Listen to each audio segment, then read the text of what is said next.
안녕하세요. 오늘도 사연살롱을 찾아주셔서 감사합니다. 저는 40대 후반의 여성이에요. 저희 집은 아버지가 회사에 다니시고 엄마는 가정주부인 그야말로 평범한 환경이었어요. 부모님은 저희의 생각을 존중해 주신 만큼 독립성을 강조하셔서 저와 여동생은 그 영향을 많이 받으며 자랐죠. 그런 집안 분위기 때문에 저는 대학 때부터 경제적 독립에 관심이 많았습니다. 다른 애들보다 일찍 취업 준비를 시작했어요. 그게 결국 도움이 돼서 빨리 취직이 결정되었어요. 학교를 졸업하자마자 회사에 들어갔고요. 원래 뭐든 배우는 걸 무서워하지 않는 성격이어서 시키는 대로 다 하고 겁을 내지 않았죠. 그랬더니 점점 상사들도 저를 알아봐줬고 열심히 한다며 인정해주기 시작했어요. 저는 회사가 재미있어서 친구들이 연애 이야기를 해도 별 흥미를 못 느꼈어요. 그러다가 거래처에서 한 남자를 알게 됐어요. 일 때문에 과장님과 같이 간 자리에서 만난 중소업체 사장이었는데 그 뒤로 제게 개인적으로 자꾸 연락을 하더라고요. 김민정 씨, 저랑 만나보시죠. 제가 감이 되게 정확한데 저랑 아주 잘 맞을 것 같아요. 독립적이고 자기 일 잘하잖아요. 저도 그런 성격이라서요. 저는 아직 누굴 만날 생각이 없어요. 마음은 감사히 받겠습니다. 라고 했지만 그 사람은 끈질기게 연락을 해왔어요. 그 사이 저는 그 사람이 능력 있고 일 잘한다는 얘기를 많이 듣게 됐어요. 제가 본 모습도 그랬고요. 그런 걸 알게 되면서 저도 점점 그 사람한테 흥미가 생겼고 또다시 연락이 왔을 때 말했어요. 저도 장영훈 씨한테 관심이 생겼어요. 그래요. 우리 만나봐요. 사귀고 보니 그 사람은 생각보다 더 남자답고 추진력이 있었고 저는 그런 모습을 보고 더 좋아하게 됐어요. 남자도 갈수록 제가 더 마음에 든다고 했고요. 저희는 2년을 넘게 사귀었고 결혼을 하기로 했죠. 양쪽 집안에 인사를 갔을 때도 분위기가 좋았어요. 그 사람한테는 여동생이 한 명 있었는데 시원시원하게 말도 잘하고 괜찮아 보였어요. 예비 시어머니도 솔직하고 좋은 것 같았고요. 저희 집에서도 남자가 능력 있다며 다들 좋아했어요. 그렇게 상견례도 하고 무사히 결혼까지 하게 됐죠. 막상 결혼을 하고 보니 회사를 다니면서 집안일을 하는 게 생각보다 더 피곤하고 힘든 일이더라고요. 처음이라 익숙하지 않아서 그러려니 하고 참아봤지만 시간이 갈수록 피로만 더 쌓일 뿐 나아지지 않았어요. 저는 남편에게 가사 도우미를 간간히 쓰면 어떨지 상의했어요. 나는 우리 집 일을 남이 한다는 게 영 마음에 안 내켜. 당신이 정 힘들면 회사를 좀 쉬는 건 어때? 나도 돕고 싶긴 한데 사업이란 게 그렇잖아. 시간 내기가 쉽지도 않고 밖에서 워낙 힘드니 집에만 오면 쉬고 싶다고. 당신이 내조를 더 해주는 게 나도 더 좋아. 남편을 이해 못하는 건 아니었지만 내심 섭섭하더라고요. 사업이 아니어도 회사 다니는 제 일도 중요한 건데 저한테 너무 쉽게 회사를 쉬라고 말하는 데에 울컥했지만 속 좁고 이해심 없는 여자가 되기 싫어서 아무 말도 하지 않았어요.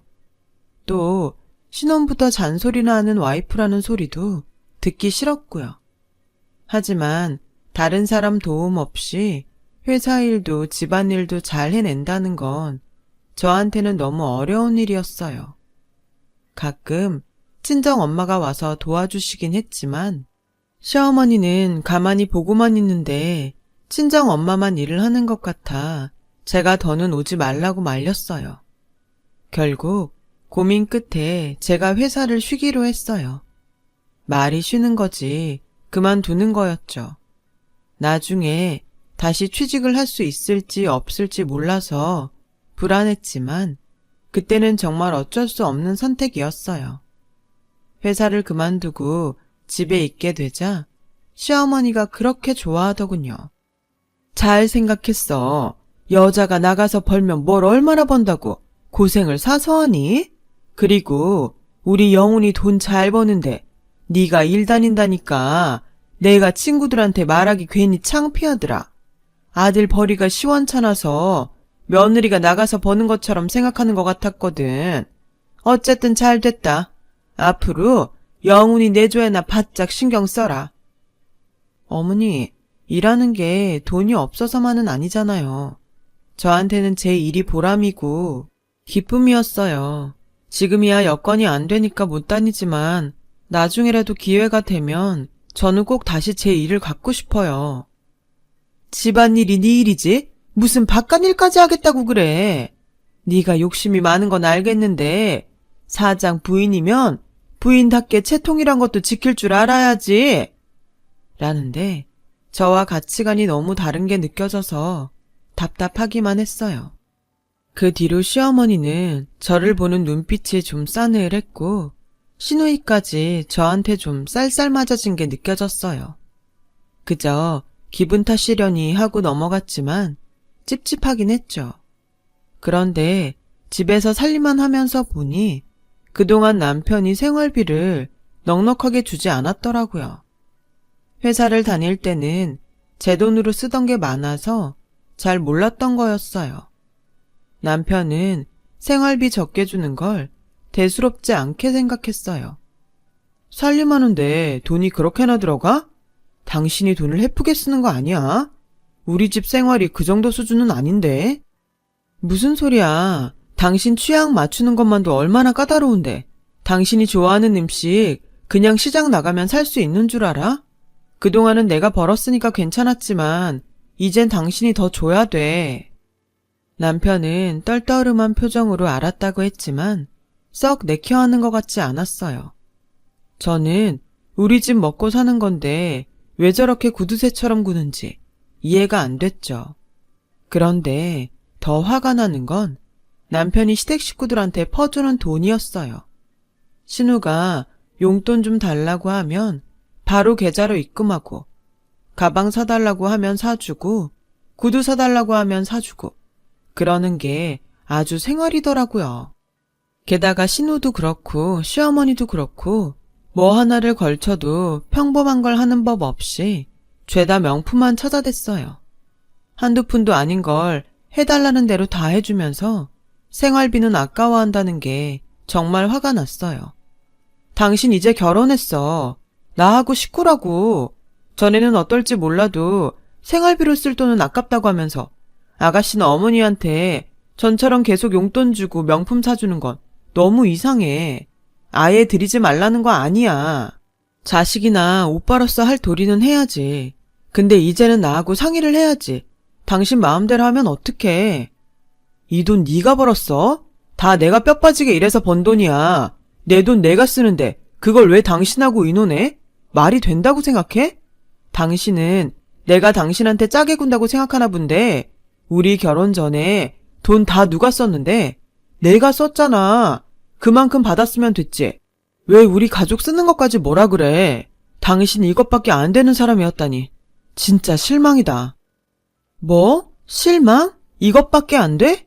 무슨 말을 그렇게 해. 그리고 당신은 이제 나하고 가족이잖아.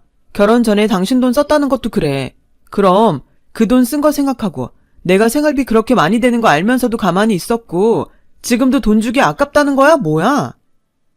꼭 그렇다기보다 당신이 너무 계산적으로 따지고 드니까 하는 말이야.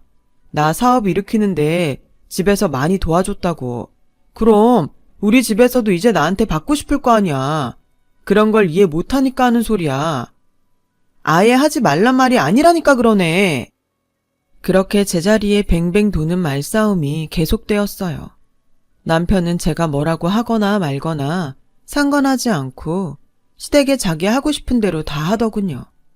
그런데도 시어머니는 뭐가 그렇게 부족한지 명절이나 생일 때만 되면 저한테 명품 가방이나 옷을 요구하셨어요. 그것뿐 아니라 살림에도 간섭을 했죠. 우리 영훈이 힘들게 버는 돈이다. 허투루 쓸 생각하지 마. 요새 젊은 애들은 편한 거 좋아해서 죄다 돈 주고 사 먹는데 너는 그러지 마라. 남편이 벌어다 준 돈 귀한 줄 알아야 잘 사는 거야. 어머니, 그 사람이 쓰고 싶은 대로 쓸 만큼 주지도 않아요. 어머님이랑 아가씨한테 잘하니까 제가 넘치게 쓰고 사는 줄 아시나 본데 전혀 안 그렇다고요. 그러니까 그런 걱정은 안 하셔도 돼요. 너 말에 어째 가시가 있는 것 같다? 우리한테 하는 게 고가운 거냐?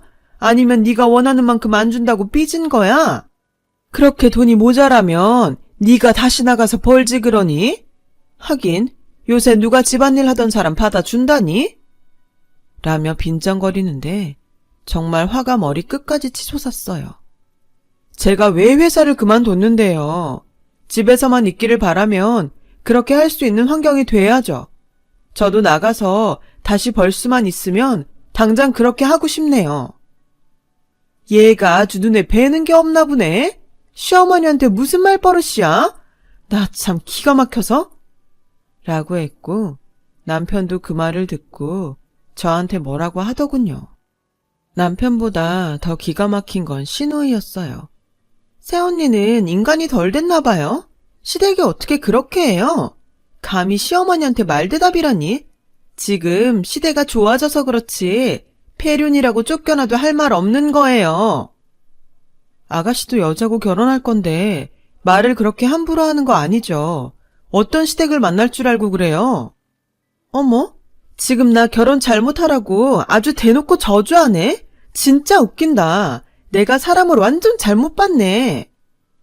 그렇게 저와 시댁 간의 갈등은 깊어졌고 남편은 대놓고 시댁 편만 들었지 제 입장에서는 하나도 생각해주지 않았어요. 남의 편이라서 남편이라더니 정말 그렇다는 생각이 들 정도였죠. 솔직히 결혼 전에 만났던 사람이 맞는지 의심스럽기까지 했어요. 그런 상태로 지내다가 결혼하고 제 첫 생일이 됐어요. 신우가 생일 축하한다며 케이크와 꽃을 보냈더군요. 그래도 생일이라고 챙겨주는구나 싶어서 고맙다고 인사를 하고 용돈을 좀 붙였어요. 사이가 소원해졌던 게 미안한 생각이 들었거든요. 그런데 저녁에 남편이 와서 신우가 보낸 선물을 보더니 전화를 하더라고요. 지은아, 수고했다. 네가 갖고 싶다던 그 가방 내가 내일 당장 사줄게. 당신 지금 그 전화 뭐야? 가방이라니? 내가 어제 지은이한테 부탁 좀 했거든. 오늘 당신 생일인데 내가 늦을 것 같아서 케이크하고 꽃 좀 사서 보내달라고. 그랬더니 자기가 하면 가방 사달라고 하더라고. 나는 이 케이크하고 꽃으로 끝이라고? 나도 명품 가방 선물로 사줘.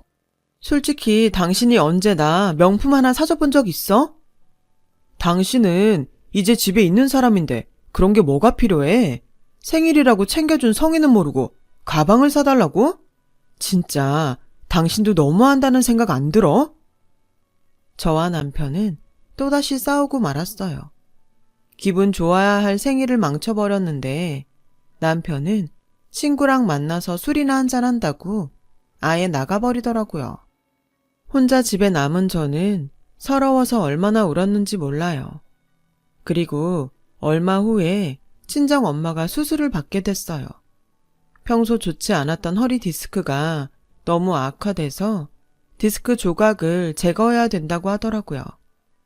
위험한 수술은 아니라고 하지만 그래도 나이 드신 엄마가 수술 때문에 입원하니 여러 가지로 걱정이 됐어요.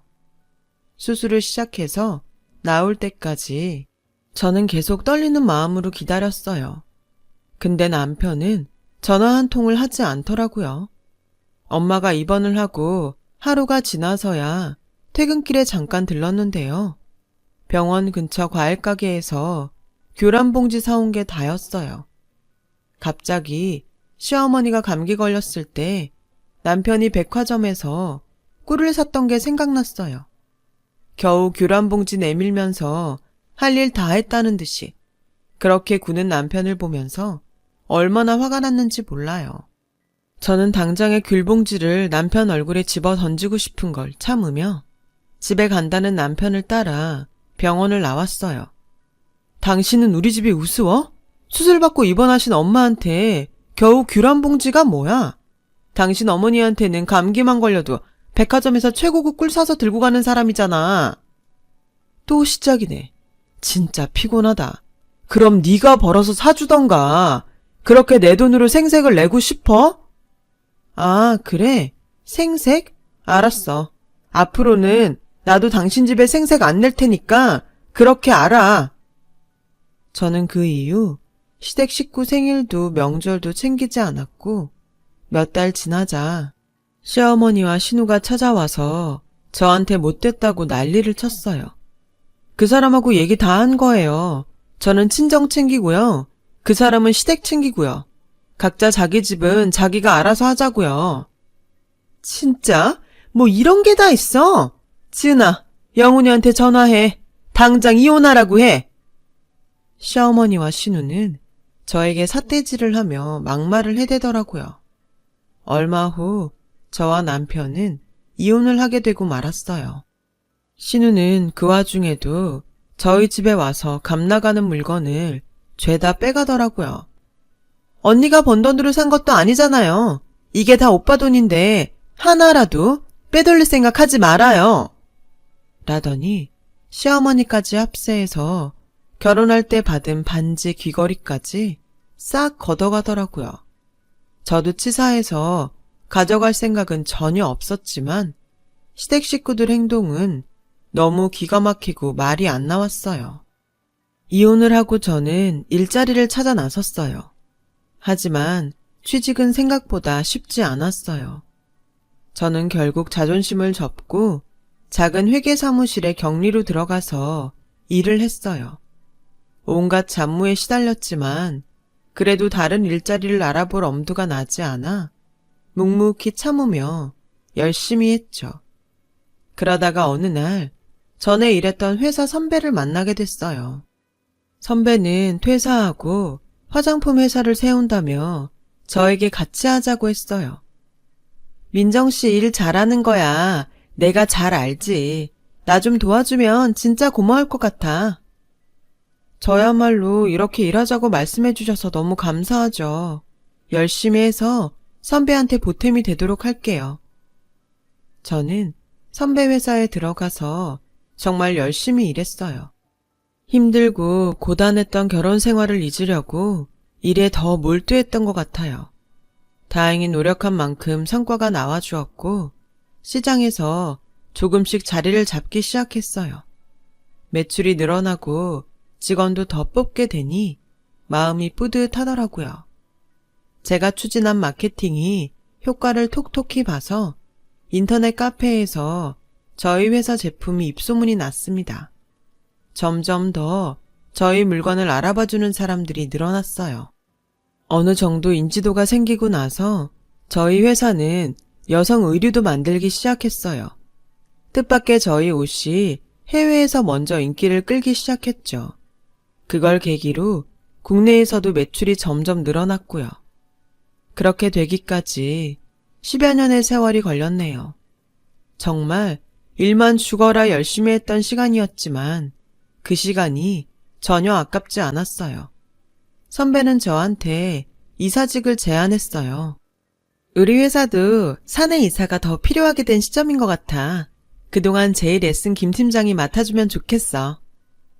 말씀은 감사한데 제가 이사를 하기에는 나이가 좀 어리지 않을까요?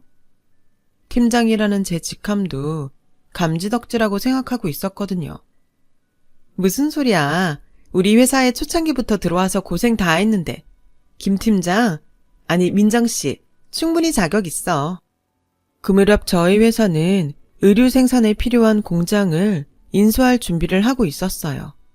회사 규모가 커지면서 윗선에서 일할 사람이 더 필요하긴 했어요.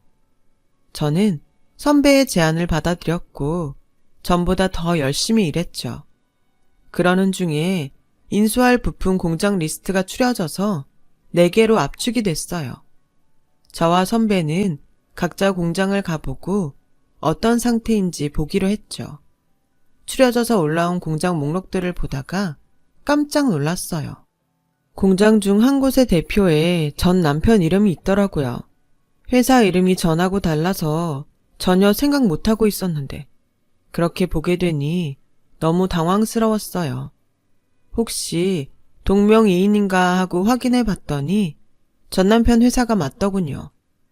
저는 혹시나 하는 마음에 전 남편 회사를 재조사했어요. 그랬더니 처음부터 너무 안일하게 운영을 해서 몇 년 전부터 적자가 쌓이기 시작했고 어떻게 해볼 수 없게 된 지경에 이르렀더라고요. 공장 시스템도 너무 관리가 안 돼서 엉망이었고 기계도 관리 미흡으로 제대로 된 게 없다는 결과가 나왔어요.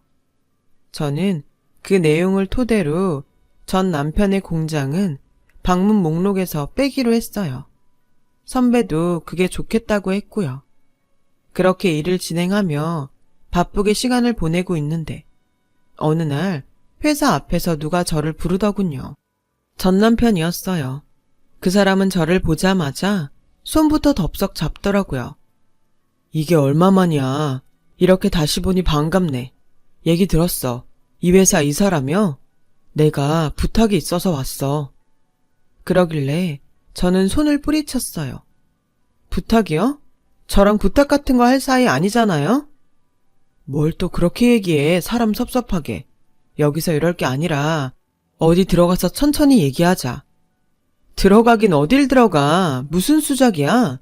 그쪽하고 할 얘기 없으니까 자꾸 칠한 척 좀 하지 말았으면 좋겠는데? 라고 하자 전 남편은 당황했고 저는 얼른 회사로 들어와 버렸어요. 그랬더니 잠시 후 남편이 사무실로 찾아왔더군요. 그러지 말고 잠깐만 시간을 좀 줘. 우리 공장 왜 와보지도 않는다는 건지 궁금해서 알아보다가 당신이 여기 이사라길래 이렇게 직접 찾아온 거라고. 왜 안 가보는지 그쪽이 더 잘할 텐데? 처음에 냈던 서류 다 엉터리잖아. 기계도 괜찮고 관리도 잘 된 것처럼 꾸며서 먼저 우리 대충 눈속임하라고 했던 게 그쪽이니까 우리가 그런 것도 다시 안 알아봤을 것 같아? 우리 회사가 이제 좀 컸다고 우습게 봤나 본데 그쪽 생각처럼 호락호락하지 않다는 걸 알아야지. 라고 하자 전 남편은 안색이 하얗게 변하면서 어쩔 줄 모르더군요. 저기 그러지 말고 다시 한번 검토해줘. 부족한 부분은 내가 어떻게든 메꿀 테니까. 기회를 줘. 안 그러면 나 정말 끝장이야. 다 낡고 부서진 기계를 어떻게 메꾸는데? 이제 와서 새 걸로 바꿀 돈도 없잖아. 그런 돈이 있었으면 내놓지도 않았겠지. 자기 돈 한 푼 두 푼 나가는 거 그렇게 아까워하던 사람이 공장은 어떻게 그런 식으로 운영했대? 됐으니까 이만 가보세요, 박영훈 씨. 라고 말하자 전 남편은 그제야 어쩔 수 없다는 듯 돌아서서 가더군요. 하지만 그게 끝이 아니었어요.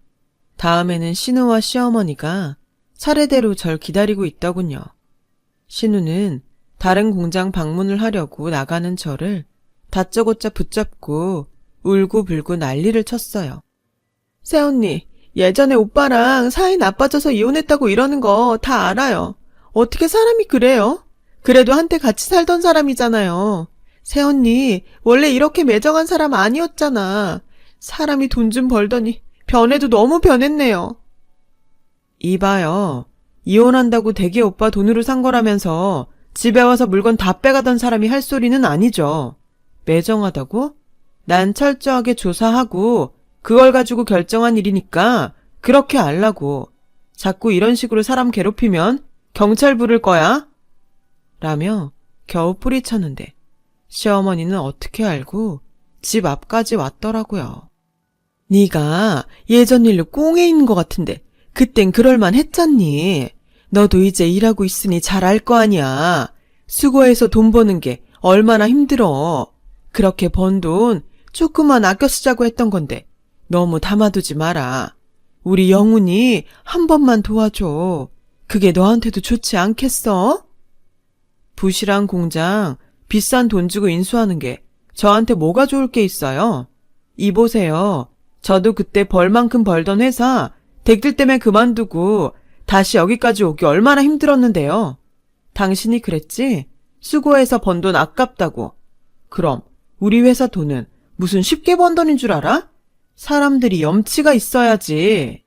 폐물로 받았던 것까지 싹싹 긁어서 뺏어가던 사람들이 무슨 생각으로 이렇게 찾아오는지 모르겠네. 이만 가주세요.